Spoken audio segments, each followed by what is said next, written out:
Hi and welcome back to my channel. If you like this sort of content and you want to see more, hit the like button, hit the subscribe button, as well as that cheeky notification bell to be notified when more videos drop. This is Uzaki-chan episode 6 and we have a beach episode. We have a beach episode.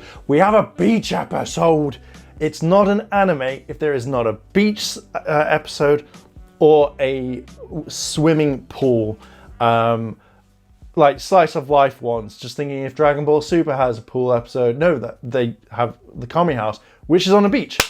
It's an anime because they had it in the first episode of Dragon Ball Z at least. This episode starts off with kind of an opening of saying like, oh, they're at the beach, but then it kind of goes back like a day or two earlier or hours before.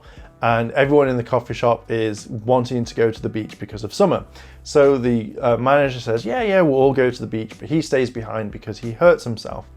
So we just see this entire scene of like Ami looking over at Uzaki-chan and kind of, I think she's monologuing saying like, you know, they need to get together or something. But then she sees Uzaki in her bathing suit or a bikini.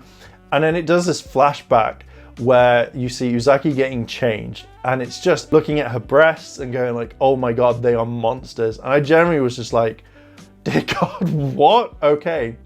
So this entire whole episode is that they're at the beach and they're trying to give Sekurai tips. So you've got Ami, Uzaki, as well as Sekurai all at the beach, and they're doing different things. They're building like sandcastles, I think. There's a point where Sekurai goes into the water. He's never swum in the sea. So he decides that he will go from a far off distance all the way to the shore, which is fine. But Ami doesn't like this because she can see like guys wanting to hit on Uzaki. So he turns around and says, look, go give her some compliments. So he goes over and he's like, oh my god, you've got a really nice bathing suit or bikini. And she like pushes him over. And he's like, and she's like, oh my god, so cute, type thing, and that she really likes that compliment. So you can see that they're slowly kind of picking up on this one. But what the main thing is after that is that they want to play some watermelon games. And they bring out this watermelon, and rather than just kind of cut it up, they have a bat and he's gonna hit it. I don't know if he's just gonna smash it open or if it's just a pop type thing. But with this, they blindfold Sekurai, and he's got to like do it. But Uzaki is like saying these cheat codes like up, down, left, right, A, B, C, start. And it's kind of putting him off to the point where she keeps doing it, where she's going around him and he can't take it. So he falls over by accident, which is a general thing, is he trips in the sand because he can't concentrate on multiple things. So he falls over. But he literally puts his hand on her breast and he starts kind of like squeezing it and he doesn't realize what it is. And Uzaki has to keep the moans in because she's really liking it. And he's like, oh my god, is this a jellyfish? Like, oh my god, it's so soft. And then he doesn't realize. And then everyone is just like, oh, it switches quickly. I don't know why all of a sudden it does this, but it switches to the point where they're going to a house, which is Itz's house. And it's just like, you know, everyone's like, oh, he's a doofus, and she's like, Uzaki-chan's like annoyed. But then it switches back to the beach scene where he's about to get up and take the blindfold off. So she switches her place with the watermelon. And he's like, oh my god, yeah, this is definitely firm, this is it. And you're thinking, Sekurai, really? Just really? Now it comes closer up to the house.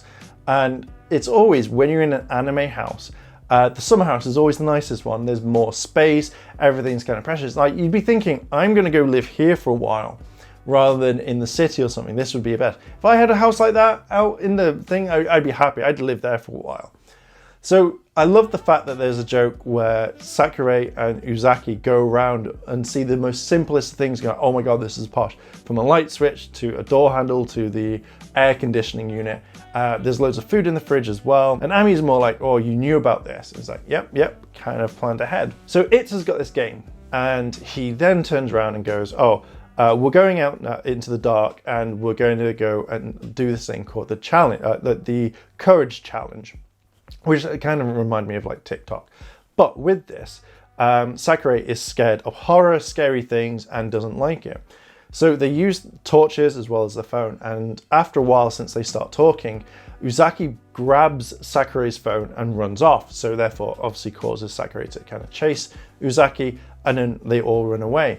I think there's quite a lot of dialogue going on that they're talking, which is It and Ami, about how they think that they're perfectly suited, as in Uzaki and Sekurai, and how they're going to do it and how they're going to work together. And they come across Uzaki and Sekurai, and Sekurai is completely scared. You know, he can't even speak properly, so they're like, "Are you okay?" And he's like, "Oh my god, that's a weak voice." Uzaki's like, "I'm really sorry, I didn't mean to kind of take the phone away from you." And they all end up going back to the house where they're going to play video games, or mainly Sekurai and Uzaki. And Sekurai falls asleep and he goes quite heavily into his sleep. The others go to sleep too. And Uzaki's like, "Yeah, I've done the high score." And she looks over and she sees Sekurai sleeping, and she's going to take a photo of him. You know, say, "Hi, you've let your guard down, you'll never live this up." And he grabs her in his sleep and hugs her. And she's like, "Oh my god, what are you doing? What are you doing?" And obviously he's fast asleep, so there's nothing that's going to happen. But she kind of likes it, and she's like, "Oh, well, maybe I'll stay here for a while." And that's it. That's literally the whole thing. It's an Ami that they wake up and they go, "Something big's happened. Something big has happened, and we weren't there to witness it." So I like this because it's not always that they have to see it. You know, you get these little things happening that is really, really nice. So it kind of goes on. I literally just remembered all of that from my script as I turn over the page to make sure that I've not forgotten anything.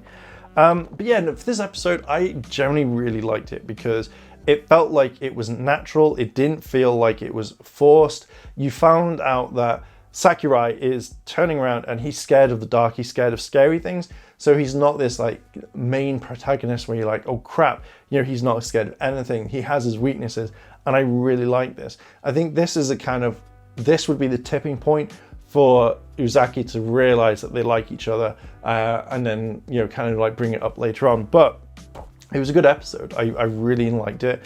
I want to see more, and I cannot wait until we get the next few episodes coming out, as in like past episode 11 or episode 11 and onwards. But yeah, I really enjoyed it. I think it's a great anime. So yeah, I'm going to leave it there. What are your thoughts on this? Do you like this anime? Do you not? Are you happy with it? Would you continue to watch it? Let me know your favorite moment so far from when you've seen it.